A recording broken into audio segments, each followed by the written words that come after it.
Olá, meu nome é Mariana Bazzoni e eu tô aqui para falar de um assunto que talvez seja o mais importante para você: captação de recursos.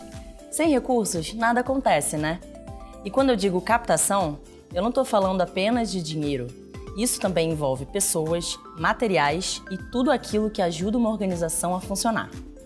Nessa aula, eu vou mostrar como fazer essa captação de forma ainda mais eficiente. Vamos ver como captar recursos de pessoas físicas e de pessoas jurídicas. Vamos falar sobre relacionamento com doadores, planejamento de captação e também vamos falar um pouco sobre governança. Bom, agora vamos começar a falar em captação de recursos. E eu começo dando um recado direto. Todo mundo da sua equipe pode e deve ajudar na captação de recursos. Não estou dizendo que todo mundo tem a tarefa de buscar doadores, mas todo mundo já ajuda muito se divulgar o trabalho da organização entre os amigos. E é isso que traz doadores. Agora, preste atenção. A tarefa de captação de recursos só vai trazer bons resultados se for feita de forma organizada. Isso inclui estabelecer metas de captação, ter orçamentos bem elaborados e saber com precisão quanto a sua organização precisa para se manter e tocar as ações e projetos. Então vamos lá? Vamos ver as fontes e formas de captação que você tem à sua disposição. Você tem duas fontes de recursos disponíveis: pessoas físicas e pessoas jurídicas, como empresas e instituições. Vamos começar falando da captação de recursos de pessoas físicas. As doações de pessoas físicas podem ser estimuladas de várias maneiras. Vamos começar falando da comunicação direta, que pode ser feita por e-mail, correio ou até telefone. Malas diretas enviadas com boleto podem ter uma boa taxa de sucesso, mas acompanhe a taxa de retorno e tire da lista quem não contribuir. E-mails também ajudam a atrair doadores, mas evite comprar listas de e-mails com milhares de nomes. Não vale a pena mandar e-mails para quem não quer receber mensagens de organizações como a sua. É melhor ter uma lista menor, mas com pessoas que têm real potencial de contribuir. Estude os seus contatos antes de encher a caixa de e-mail deles. Aliás, seu site deve ter links para cadastramento de e-mails. Captar endereços de pessoas interessadas no seu trabalho é ótimo. Mas siga uma regra: se alguém pedir para ser removido do cadastro, atenda o pedido. O telemarketing e as mensagens eletrônicas, como SMS, Messenger ou WhatsApp, também podem trazer bons resultados se bem direcionados. Mas lembre-se, doações mensais são a maior forma de contribuição das pessoas físicas. Por isso, é importante manter contato regularmente com seus doadores. Além disso, você deve facilitar a vida deles. Seu site deve ter mecanismos de doação simples. Quanto mais fácil for a forma de doar, maiores são as chances de você conseguir doadores. Pela internet, você também pode criar campanhas de financiamento colaborativo, conhecidas como crowdfunding. São campanhas em que várias pessoas se juntam para doar e financiar projetos. A maioria dos sites de financiamento colaborativo hoje já possuem uma opção de financiamento recorrente. Assim, você não precisa desenvolver sozinho no seu site. Basta assinar com algum parceiro que já faça isso, como a Catarse ou a Benfeitoria, por exemplo. Outra forma que ainda funciona é o famoso cara a cara. Nesse formato, a equipe de voluntários pode se espalhar pelas ruas e avenidas para abordar pedestres e pedir doações. A Unicef, por exemplo, utiliza esse método. Existem também ferramentas de doação digital, como o TrackMob. É uma forma bem prática de conseguir doações. Mas analise bem os custos de usar esses recursos. Mesmo que você tenha voluntários, as ações de captação podem exigir algum gasto, como a instalação de uma central de telemarketing ou até a terceirização dela, por exemplo. E outra ação que pode dar muito certo é a campanha Capital. Você já deve ter visto uma campanha assim. É o caso do Teleton, da ACD, por exemplo. Esse tipo de campanha serve para captar uma alta quantia de dinheiro por um período determinado e para um objetivo específico, como a ampliação de uma sede, por exemplo. Mas é preciso ter uma boa estrutura para uma campanha como essa. E também é necessário criar um comitê para ajudar na campanha, já que ela envolve grandes quantias de dinheiro e pessoas. Após a campanha Capital terminar, seus resultados devem ser claramente e amplamente divulgados e seus doadores reconhecidos. Você também pode criar uma campanha anual. Esse tipo de campanha, além de captar recursos, é ótima para atrair a atenção das pessoas para o trabalho da sua organização, atraindo novos doadores regulares. O Criança Esperança é um bom exemplo. Outra ação bastante comum é o apadrinhamento. Esse tipo de campanha é comum para organizações que trabalham com crianças, por exemplo. Nesses casos, o doador assume o compromisso de cuidar dos custos relativos a um ou mais apadrinhados. Tem também as ações de compra e doe. Nesse caso, a organização faz uma parceria com lojas para que elas incentivem os clientes a doarem algum valor durante uma compra. Uma boa ideia é a loja incentivar o consumidor a arredondar os valores de suas compras. Por exemplo, se a pessoa faz uma compra de R$ 30,67, a loja incentiva o cliente a arredondar para R$ 31. Os 33 centavos a mais são destinados a alguma organização. É bem pouco para quem doa, mas pode gerar uma quantia significativa para uma organização. O movimento Arredondar tem a tecnologia necessária para que esse tipo de campanha funcione direitinho, e eles já têm vários parceiros. Veja como participar no site deles. O site O Pólen tem uma ferramenta interessante. Você cadastra a sua organização e quando o usuário da plataforma fizer uma compra online, esse site sugere que a pessoa faça uma doação. Acesse o site também para entender como ele funciona. Outra dica são as doações relacionadas à nota fiscal. Alguns estados brasileiros permitem que se direcione parte do valor recolhido com ICMS a instituições, por meio da emissão de notas fiscais.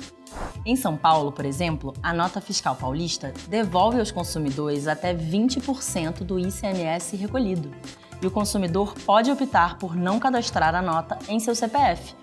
O valor que seria devolvido ao consumidor agora é doado para uma instituição. Algumas lojas também mantêm urnas para os clientes depositarem as notas fiscais sem CPF. Nesse caso, é preciso que haja pessoas para recolher e cadastrar as notas em nome das instituições parceiras. Se a sua organização é de São Paulo, acesse o site da Secretaria Estadual de Desenvolvimento Social e clique em Assistência Social, depois em Entidades Sociais. Se você não é de São Paulo, informe-se em seu estado se existe uma possibilidade assim também.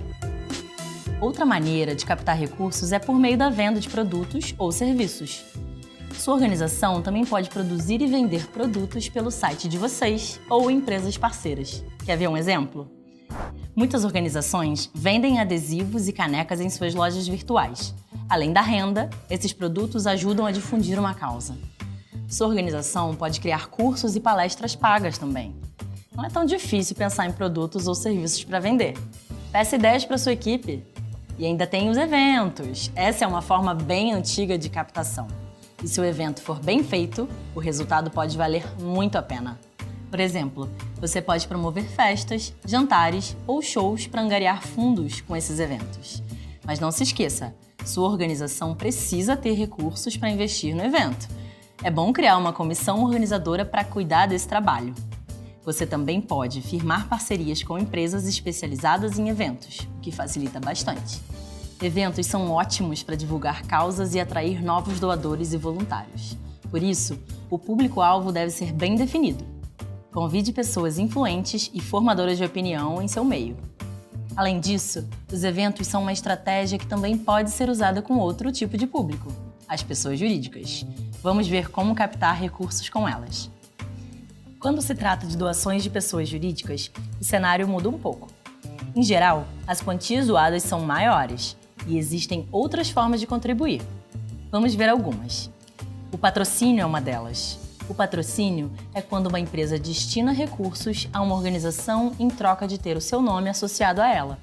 A empresa também pode patrocinar um projeto da organização. Ao fazer isso, a empresa melhora sua reputação e associa seu nome a causas nobres, além de se aproximar de públicos específicos. Tem também o marketing relacionado a uma causa. Nesse caso, o fabricante doa uma parte ou o total dos valores da venda de um determinado produto para uma organização. Esse tipo de ação é interessante para incentivar os consumidores a se engajarem em uma causa. Existem vários exemplos de ações bem-sucedidas desse tipo. Uma delas é o Mac Dia Feliz, que destina o dinheiro arrecadado com a venda de um sanduíche durante um dia do ano para organizações que cuidam de crianças com câncer. Aliás, existem empresas que já desenvolvem produtos para ajudar causas sociais. Esse é o caso da Água Ama, vendida aqui pela Ambev. Todo o lucro obtido na venda é direcionado para projetos que trabalham com fornecimento de água potável a comunidades do semiárido brasileiro. Agora, as chances de conseguir fazer uma parceria com essas empresas aumentam se o seu propósito tiver afinidade com o propósito da empresa que vai contribuir. Por exemplo, se você trabalhasse pela prevenção do câncer de pele, não seria uma boa ideia tentar uma parceria com empresas de protetor solar? Vocês podem criar uma campanha na qual parte da renda da venda de um protetor seja revertido para a sua organização.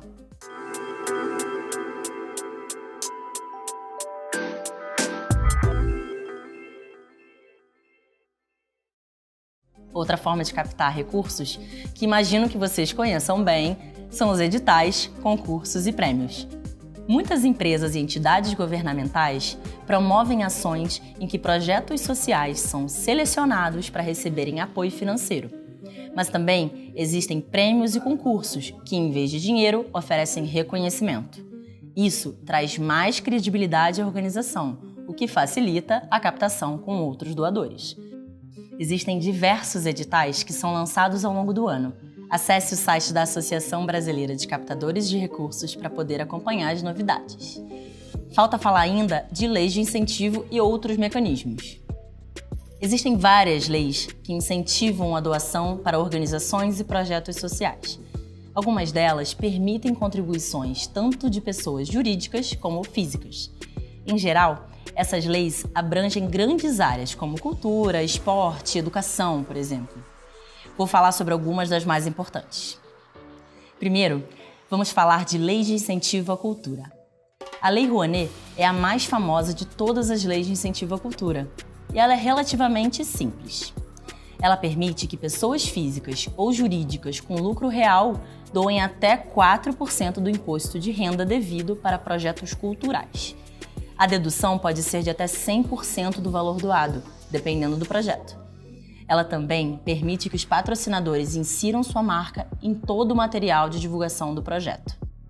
Os projetos devem ser inscritos no Sistema de Apoio às Leis de Incentivo à Cultura, o SALIC. Sendo aprovado na Comissão Nacional de Incentivo à Cultura, o projeto recebe autorização para a captação de recursos. Acesse o site da Lei Rouanet para conhecer como ela funciona. O Estado de Minas Gerais tem uma lei própria de incentivo à cultura. Ela também permite a dedução dos recursos investidos em projetos culturais.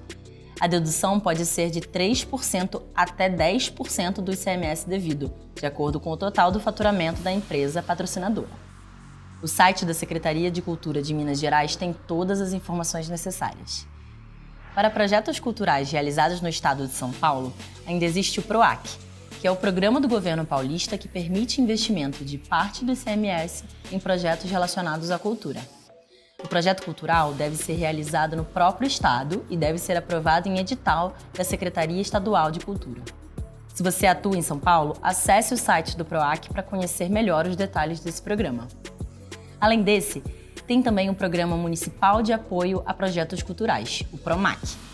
O projeto tem que ser cadastrado no site da Secretaria Municipal de Cultura para ser analisado por uma comissão. Os investimentos podem ser de pessoas físicas ou jurídicas e podem ser abatidos do IPTU ou do ISS em percentuais que variam de 40% a 100%. Já a Lei de Incentivo ao Audiovisual permite que os contribuintes deduzam do imposto de renda as quantias que forem investidas na produção de obras audiovisuais brasileiras. Para pessoas jurídicas, a dedução é de até 4% do imposto devido. Para físicas, o percentual é de 6%. Acesse o site do Ministério da Cultura para saber mais. Viu só quantas alternativas existem para projetos culturais? Agora, vamos ver lei de incentivos a projetos voltados para crianças, adolescentes e idosos. O FIA, Fundo da Infância e Adolescente, é um fundo para financiamento de ações relacionadas a crianças e adolescentes. Isso inclui programas de proteção especial a pessoas em situação de risco, além de projetos comunitários de cultura, esporte e lazer. O fundo permite investimento de até 1% do imposto de renda devido, com isenção de 100% para os doadores. Cada projeto deve ser analisado pelo Conselho dos Direitos da Criança e do Adolescente. A doação ao FIA pode ter regras diferentes em cada estado ou município, por isso é bom se informar. Procure informações no Conselho Municipal ou Estadual dos Direitos da Criança e do Adolescente. No município de São Paulo, a doação pode ser feita por meio do FUNCAD, Fundo Municipal dos Direitos da Criança e do Adolescente. Veja mais detalhes desse site que traz todas as informações necessárias. O órgão que recebe as doações para o FA no estado de São Paulo é o CONDECA, Conselho Estadual dos Direitos da Criança e do Adolescente. Também acesse esse aí para conhecer melhor. Existe também o Fundo Nacional do Idoso, que financia projetos voltados para o público da terceira idade. Para ter acesso aos recursos do fundo, as organizações precisam ter a defesa dos direitos dos idosos em seus estatutos. Os investidores podem doar até 1% do IR devido, com dedução de 100% do valor para o doador. Para ter mais informações, procure as secretarias municipais de assistência social da sua cidade. No site do Ministério Público de São Paulo, há um manual com muitas informações sobre os fundos tanto da infância e da adolescência quanto do idoso. Vale a pena dar uma olhada. Vamos ver agora as leis voltadas ao esporte. A Lei de Incentivo ao Esporte permite o investimento de até 1% do imposto de renda devido por empresas tributadas no lucro real para projetos na área de esportes. Para ter acesso a esse mecanismo, as organizações devem apresentar projetos de natureza esportiva com pelo menos 1 ano de funcionamento. Os projetos devem ser aprovados pelo Ministério do Esporte e o link para ver o manual está na descrição desse vídeo. Alguns estados têm leis próprias de incentivo, como a Lei Estadual do Incentivo à Cultura do Estado do Rio de Janeiro, que permite investimentos de parte do ICMS em projetos de esporte ou cultura. Nesse caso, apenas 80% do valor investido no projeto é abatido. Saiba mais no link no seu material. A Lei de Incentivo ao Esporte do Estado de Minas Gerais permite o investimento de até 3% do ICMS em atividades esportivas. O link também está no seu material e traz mais informações. O Estado de São Paulo tem o PIE, Programa de Incentivo ao Esporte. Ele também permite investimento de até 3% do ICMS em projetos na área esportiva, desde que eles sejam aprovados pela Secretaria de Esporte, Lazer e Turismo. O link também está no material. Falta apenas falar sobre leis voltadas à saúde. Um exemplo é o PRONAS-PCD, Programa Nacional de Apoio à Atenção da Saúde da Pessoa com Deficiência, e o PRONON, Programa Nacional de Apoio à Atenção Oncológica, ambos do Ministério da Saúde. Com eles, as organizações voltadas para essas causas podem obter financiamento para a compra de equipamentos, medicamentos, realizações de pesquisas científicas, entre outros. Para se beneficiar, as instituições precisam ser certificadas como entidades beneficentes de assistência social, qualificadas como organizações sociais e terem o título de Organização da Sociedade Civil de Interesse Público, o MOCIP. O texto completo com o link dessa lei você encontra aí no material. Na apostila, você vai encontrar uma tabela com um resumo das leis que eu citei aqui, ok? E fique atento. Cada estado ou município pode ter suas próprias leis de incentivo. Por isso, é bom se manter atualizado sobre esse assunto no local onde você atua.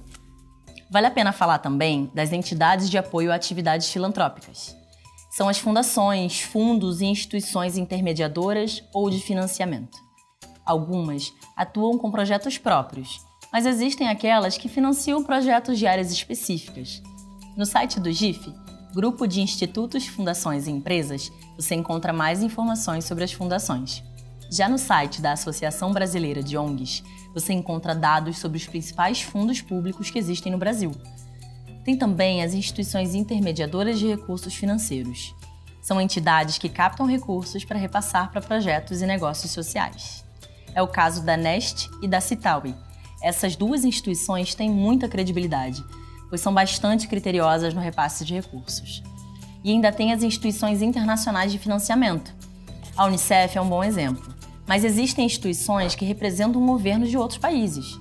Um bom exemplo é a Inter-American Foundation dos Estados Unidos. E existem instituições internacionais que fazem a conexão de doadores do mundo todo e as organizações nacionais, como a Charities Aid Foundation America, que permite deduções fiscais para doações a entidades credenciadas. E eu não posso deixar de citar o Fundo Social do BNDES, uma linha de investimento que apoia projetos de caráter social em diversas áreas, como saúde, educação, meio ambiente, entre outras. Acesse o link que está no seu material para conhecer mais a respeito.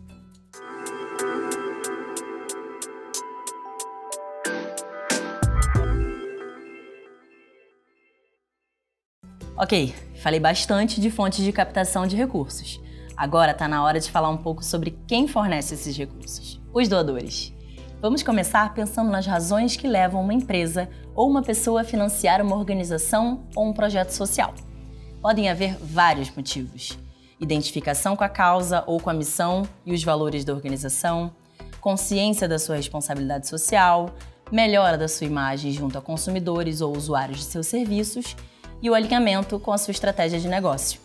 Normalmente, as pessoas físicas não têm interesse em aparecer como doadores, mas as pessoas jurídicas podem estar interessadas em serem vistas como parceiras. Por isso, quando você busca recursos de empresas, entidades governamentais e entidades de apoio, é preciso estar bem preparado.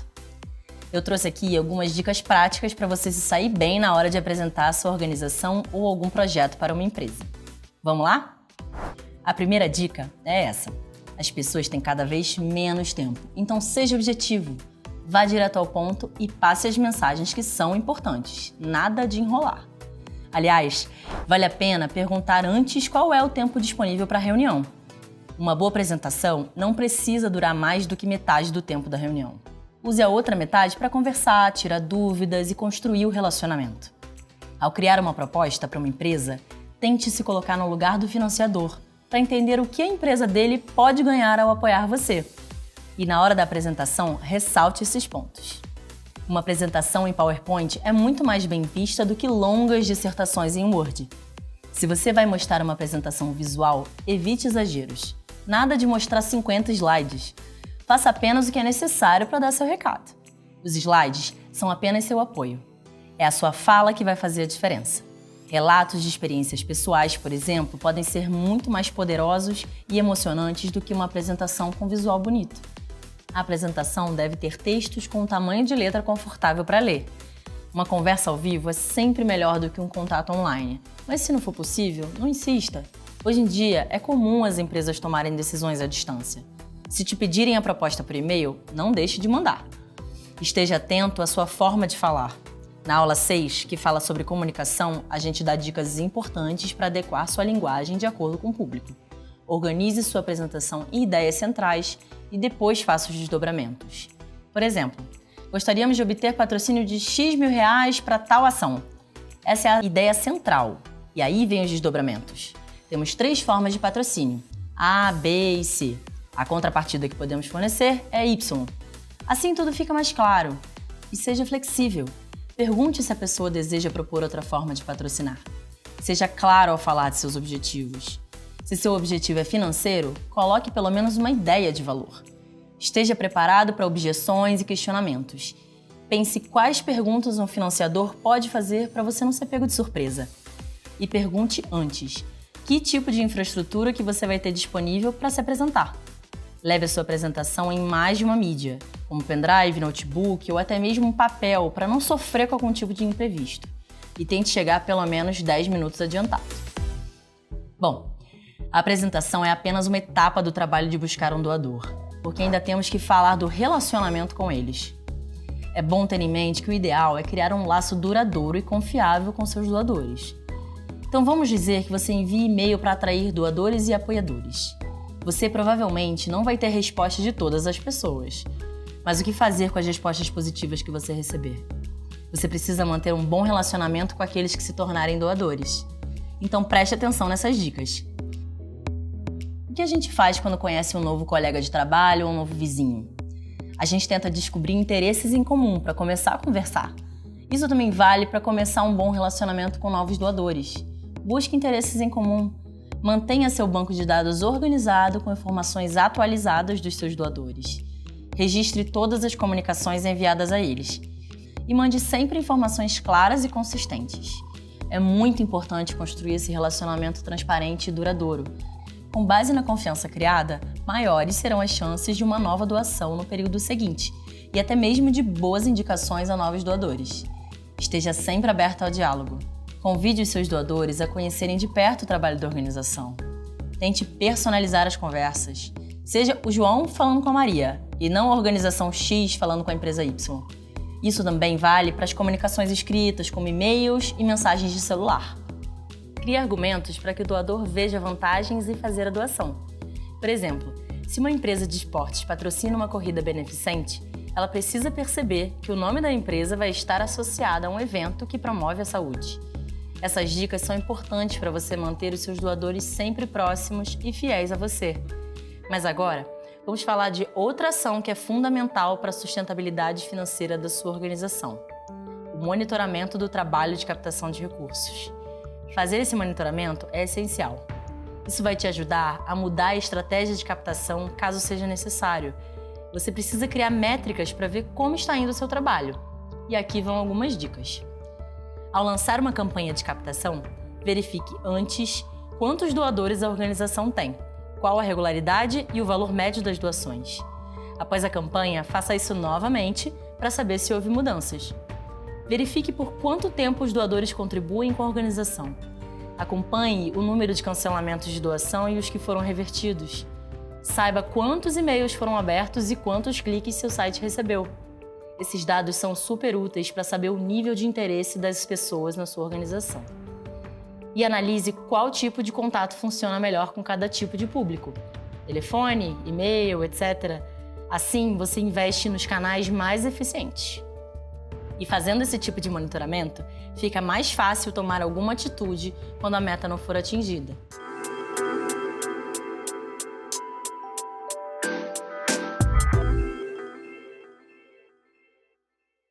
Bom, agora que eu já falei sobre as várias possibilidades de captação, chegou a hora de conversar sobre o planejamento da captação em si.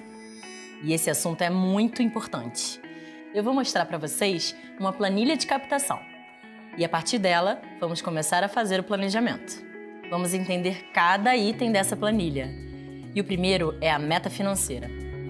Para definir o valor que deve ser captado, você deve considerar quanto dinheiro vai precisar para manter a organização funcionando e fazer as melhorias que você achar necessárias, como ampliação, equipe ou estrutura. Na aula de gestão de orçamento, a gente fala bastante sobre essas questões. Não deixe de ver, ok? Mas para saber qual é a meta, você deve levar em conta quanto dinheiro tem em caixa e quanto você tem certeza que vai receber em doações. A diferença entre o que você tem e o que você precisa é a sua meta de captação. Em fonte, você determina se as ações serão para captar recursos de pessoas físicas, jurídicas ou ambas. Aqui, você anota os tipos de ações e as especificações delas. Os tipos de ações são todas aquelas formas de captação que já estudamos: eventos, vendas de produtos ou serviços, campanhas de doação, etc. Em especificações, você vai anotar o que vai realmente realizar. Se for um evento, especifique qual será o evento. Se for uma parceria, especifique com quem será. A função dessa coluna é ajudar você a identificar cada ação. Preveja qual o valor necessário de captação para cada ação. A soma dos valores das ações deve ser igual ao valor total a ser captado, que aparece na meta financeira. Escreva a data ou período em que cada ação vai ser realizada. Defina os responsáveis pelas ações e cada um deve ter apenas uma pessoa responsável. Ela é que vai cuidar do planejamento e da gestão das atividades dessa ação. Aqui, você coloca a data em que deve começar o planejamento detalhado de cada ação. Essa coluna vai ser importante para você acompanhar o andamento do plano de captação durante as reuniões com a sua equipe. Em recursos, temos duas colunas. Em mão de obra, você coloca o número de pessoas que será necessário para realizar cada ação. Veja se o seu time de funcionários e voluntários é suficiente ou se é necessário buscar mais gente. Em insumos, você registra uma estimativa dos custos com produtos e serviços necessários para cada ação. Por exemplo, se a ação é uma feijoada beneficente, preveja o custo da compra de mantimentos e utensílios. A ideia de colocar os valores é entender se a ação vale realmente a pena. Imagine que você planeja um evento para arrecadar R$10.000. Mas ao analisar os custos, você percebe que terá que gastar R$5.000 com insumos, além da contratação de uma equipe adicional. Nesse caso, talvez seja melhor pensar em fazer 2 ou 3 ações menores, que vão exigir menos esforço da equipe e que não gastem tanto. Você pode ter 2 ou 3 ações simples e baratas, mas que juntas arrecadam o valor que você pretendia arrecadar com a grande ação. Indicadores para monitoramento. Essa coluna é super importante para ações que durem um certo tempo.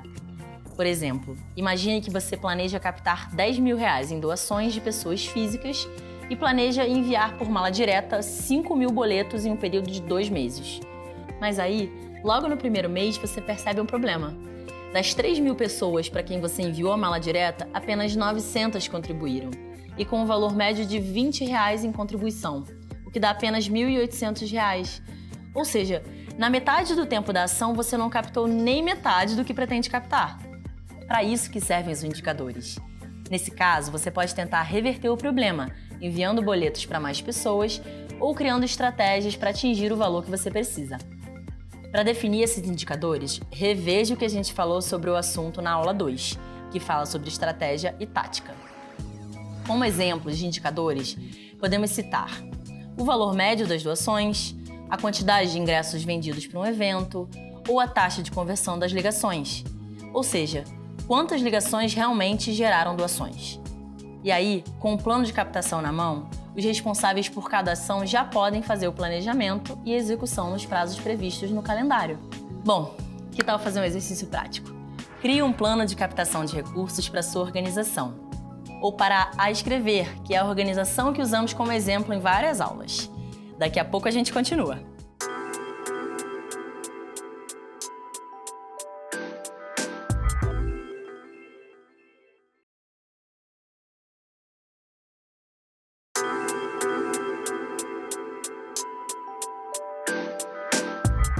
Ok, eu ainda tenho um último assunto para abordar nessa aula, é a governança.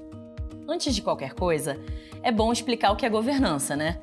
A governança é um conjunto de regras, ferramentas e práticas que servem para diminuir os conflitos de interesses entre os envolvidos em uma organização.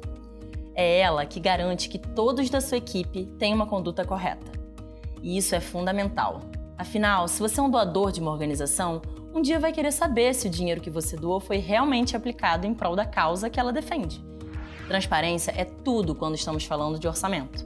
Por isso, governança tem tudo a ver com a credibilidade da organização. A governança exige que você use algumas ferramentas para garantir a transparência e o controle sobre a gestão. Uma delas é o Conselho Administrativo. A função básica do Conselho Administrativo é fazer com que as grandes decisões sejam tomadas em grupo, evitando que o poder fique centralizado em uma só pessoa.